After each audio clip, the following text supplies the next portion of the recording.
Hi everyone, I'm back with another Junk Journal January video. I decided to record another one of these videos considering I'm actually kind of staying up to date with the prompts, which is quite a rarity for me, but it obviously means I'm back in the journal headspace, which is really nice. On my channel last you will have seen this page. This is the one that I created for the creator collaboration part of the challenge. I've then been sharing the rest of the pages that I've done over on my Instagram, and I do plan to do that with the rest of the prompts, so if you do want to keep up to date with that then you can find my Instagram in the description. I haven't been doing process videos of every single one. Sometimes I enjoy just sitting down in the evening and creating a page. So this was envelope, this was ticket. I did more of a journaling junk journal page where I actually wrote some stuff. There was this tiny little pocket on this page, so I put a little thing in the pocket with a photo on. And then we have outline, this one was depth, and then this one was embossed.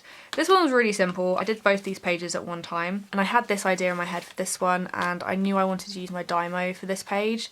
I just didn't know what I was going to put in the background, so I just kind of smushed some things. I could have used this as well, but I wanted to use this little spread for the next page, which I haven't done yet because obviously I'm doing this page like a day ahead. So I'm recording this one on the 7th, and then yeah, I will go back this evening and do the 7th prompt. But today in this video I will be doing the prompt antique. I have been thinking about this one quite a bit. When I went through the prompts to figure out which ones I wanted to do content and stuff on, antique stood out to me because I love old stuff. I am someone who collects old things, mainly paper stuff like social history things. So I love a good postcard with writing on. I have various journals from the 1800s and letters and stuff and photo albums.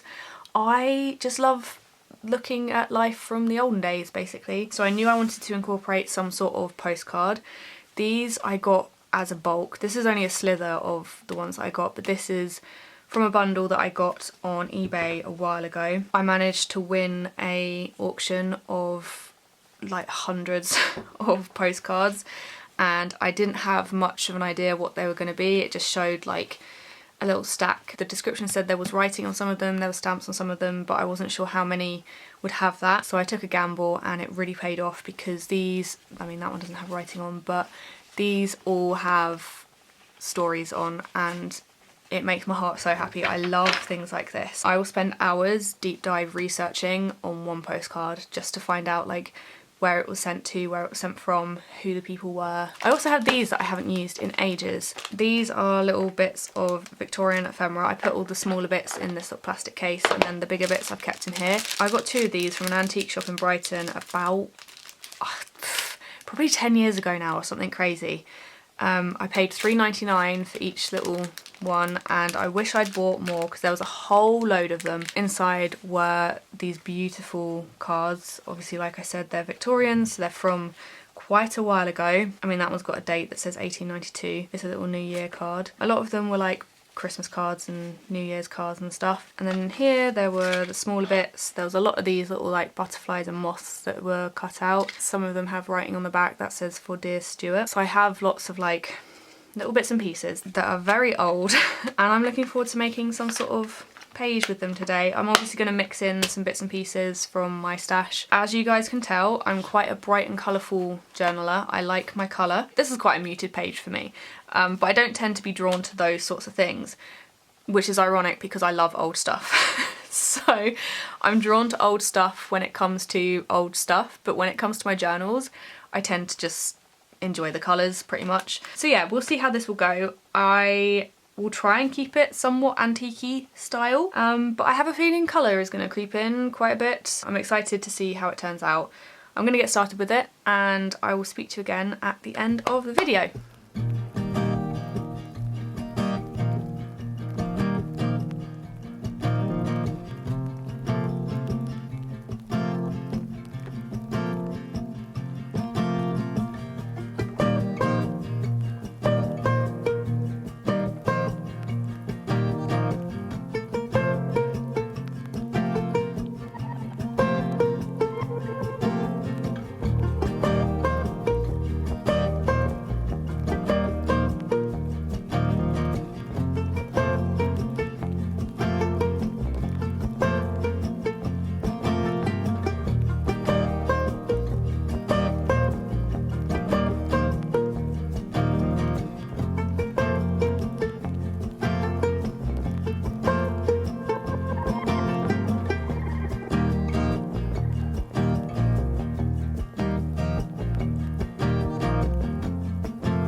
kind of unintentionally did today's page as well by making a double-sided tuck spot. Obviously day 7's prompt is tuck spot, and because I didn't want to put this postcard in, like stick it down flat, because I obviously wanted to see the other side and be able to like turn it over if I wanted to. I could have just put like a piece of washi tape or something down it, but I wanted to have a little pocket for it. So I thought, why not?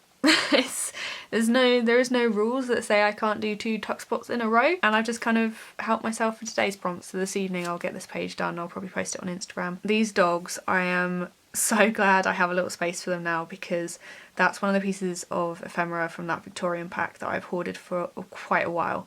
Like there's been other bits and pieces I've used or I've given away to friends, but that's one piece that I was like, I need to find a spot for these guys because they are adorable. So I cut them out so that it was the shape of the dogs, and I put the piece I cut off over here as a background piece, so that didn't go to waste at all. That's still being used, and I popped them at the top of the little pocket. So they're keeping an eye on the postcard. I love it. I love it. I love that they have a little space now. I obviously added washi tape and a couple of the butterflies as well, although I think this one might be a moth, but you know.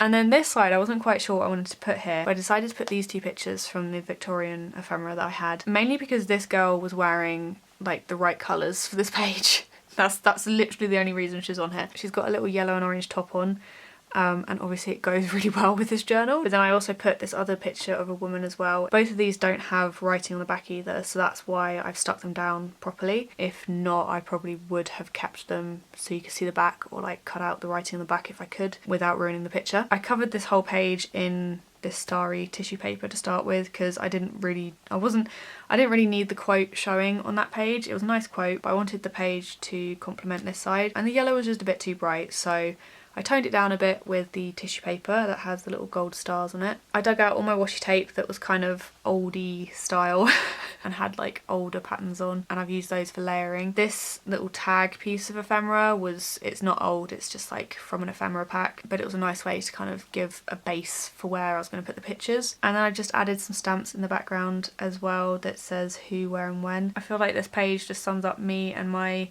brain that loves old things and figuring out the stories behind the old things that I own. When I look at the old ephemera from the Victorian era, I think about the people who would have used them in their own journals, because a lot of these had little like tape marks on the back that had been covered, so they've obviously been taken out of some sort of journal or scrapbook. So the fact that these were probably in someone else's journal or scrapbook and now they're in mine is just a really cool sort of thought. But yeah, that's my spread for the prompt antique. I hope you guys are enjoying Junk Journal January and your journals are coming along well. If you still want to join in with this challenge, I'll have all the information down below. Be sure to take a look at everyone else's videos who are part of the collaboration. This is just a bonus video. Meg didn't ask me to do this. I've not actually told her I'm doing it, but I wanted to do a video on Junk Journal January again, and obviously I was going to record a video this week anyway, and considering I'm in this and enjoying this journal right now, it just seemed like the right thing to do is to sit down with this journal. So yeah, that's what I'm doing. I hope you've all had a lovely week, and I will see you in my next video.